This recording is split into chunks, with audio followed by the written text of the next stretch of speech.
महाभारत कथा कुरुवंश की उत्पत्ति।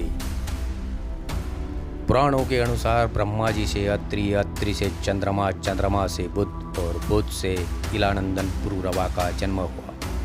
पुरुरवा से आयु, आयु से राजा नहुष और नहुष से ययाति उत्पन्न हुए। ययाति से कुरु हुए, कुरु के वंश में भरत और भरत के कुल में राजा कुरु हुए। कुरु के वंश में शांतनु का जन्म हुआ। शांतनु से गंगानंदन भीष्म उत्पन्न हुए। उनके दो छोटे भाई और थे, चित्रांगद और विचित्रवीर्य। ये शांतनु से सत्यवती के गर्भ से उत्पन्न हुए थे। शांतनु के स्वर्गलोक चले जाने पर भीष्म ने अविवाहित रहकर अपने भाई विचित्रवीर्य के राज्य का पालन किया। भीष्म महाभारत के प्रमुख पात्रों में से एक है। ये महाराजा शांतनु के पुत्र थे। अपने पिता को दिए गए वचन के कारण इन्होंने आजीवन ब्रह्मचर्य का व्रत लिया था। इन्हें इच्छा मृत्यु का वरदान प्राप्त था। एक बार हस्तिनापुर नरेश दुष्यंत आखेट खेलने वन में गए। जिस वन में वे शिकार के लिए गए थे, उसी वन में कण्व ऋषि का आश्रम था। कण्व ऋषि के दर्शन करने के लिए महाराज दुष्यंत उनके आश्रम पहुंच गए।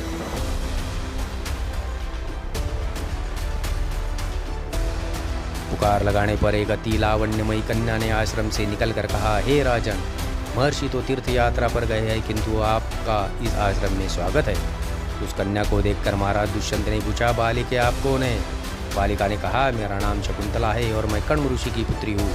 उस कन्या की बात सुनकर महाराज दुष्यंत आश्चर्यचकित होकर बोले, महर्षि तो आजन्म ब्रह्मचारी है, आप उनकी पुत्री कैसे हुई? उनके इस प्रश्न के उत्तर में शकुंतला ने कहा, वास्तव में मेरे माता पिता मेनका और विश्वामित्र है।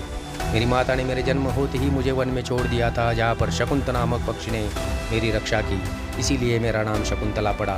उसके बाद कण्व ऋषि की दृष्टि मुझ पर पड़ी और वे मुझे अपने आश्रम में ले आए। उन्होंने ही मेरा भरण पोषण किया। जन्म देने वाला, पालने वाला तथा अन्न देने वाला, ये तीनों ही पिता कहे जाते हैं। इस प्रकार कण्व ऋषि मेरे पिता हुए।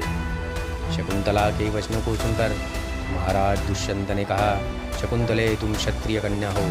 यदि तुम्हें किसी प्रकार की आपत्ति न हो तो मैं तुमसे विवाह करना चाहता हूँ।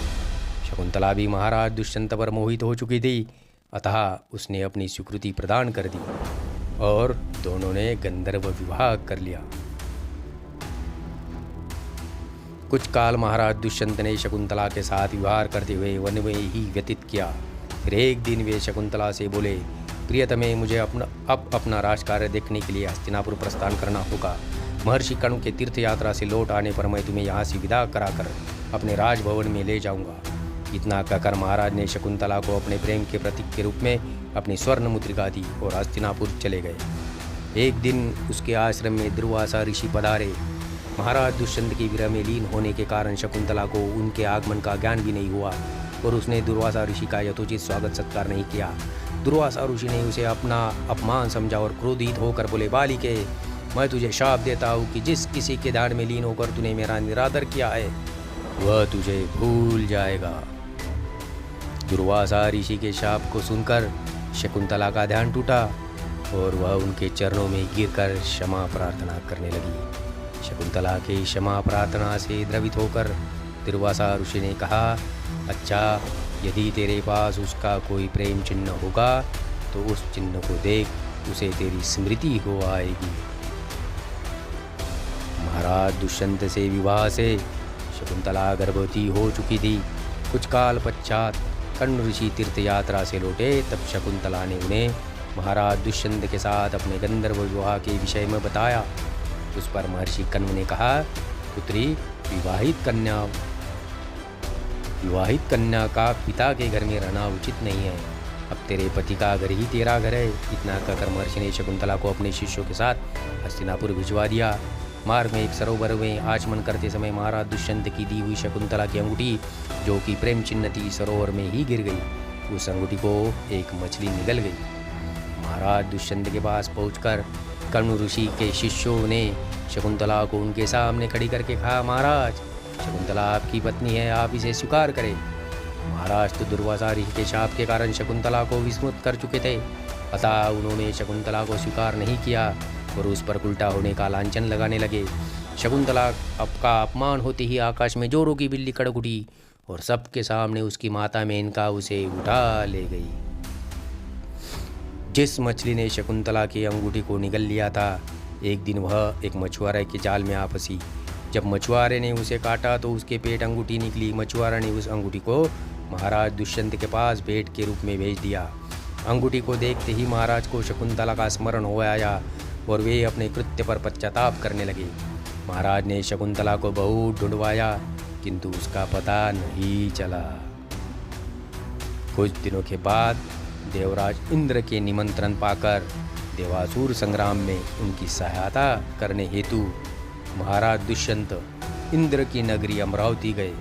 संग्राम में विजय प्राप्त करने के पश्चात जब वे आकाश मार्ग से हस्तिनापुर लौट रहे थे तो मार्ग में उन्हें कश्यप ऋषि का आश्रम दृष्टिगत हुआ। उनके दर्शनों के लिए वे वहां रुक गए। आश्रम में एक सुंदर बालक एक भयंकर सिंह के साथ खेल रहा था। मेनका ने शकुंतला को कश्यप ऋषि के पास लाकर छोड़ा था तथा वह बालक शकुंतला का ही पुत्र था। उस बालक को देखकर महाराज के हृदय में प्रेम की भावना उमड़ पड़ी। वे उसे गोद में उठाने के लिए आगे बढ़े तो शकुंतला की सखी चिल्ला उठी, हे भद्रपुरुष, आप इस बालक को न छुए, अन्यथा उसकी भुजा में बंधा काला डोरा सांप बनकर आपको डस लेगा। यह सुनकर भी दुष्यंत स्वयं को रोक न सके और बालक को अपने गोद में उठा लिया। अब सखी ने आश्चर्य से देखा कि बालक के भुजा में बंधा काला गंडा पृथ्वी पर गिर गया है। सखी को ज्ञात था कि बालक को जब कभी भी उसका पिता अपने गोद में लेगा वह काला डोरा पृथ्वी पर गिर जाएगा। सखी ने प्रसन्न होकर समस्त वृत्तांत शकुंतला को सुनाया। शकुंतला महाराज दुष्यंत के पास आई। महाराज ने शकुंतला को पहचान लिया।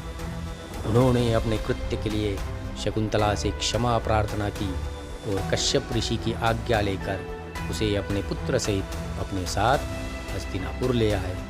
महाराज दुष्यंत और शकुंतला के उस पुत्र का नाम भरत था। बाद में वे भरत महान प्रतापी सम्राट बने और उन्हीं के नाम पर हमारे देश का नाम भारतवर्ष हुआ।